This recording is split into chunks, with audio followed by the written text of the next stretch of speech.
donors din namin sa World Bank's World Integrated Trade Solution, and this coming in thousand dollars.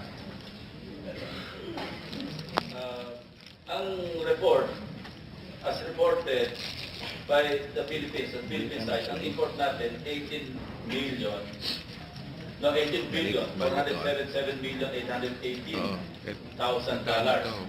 Pero pag tinignan natin yung China exports to the Philippines, 32 billion, 65 billion, 932. So right away, we're looking at a discrepancy of 13 billion, 588 million dollars. Noong 2017, 50.4 pesos, 50 pesos, and 4 centavos, so dollars. Okay, and 40 yata.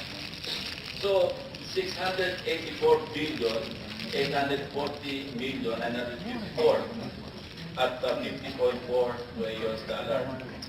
But na lang, 12% back. I-multiply nyo ng 0.12. Nawalan kagad tayo ng 82 billion pesos in 2017. And this happens every year. And we're only talking of China.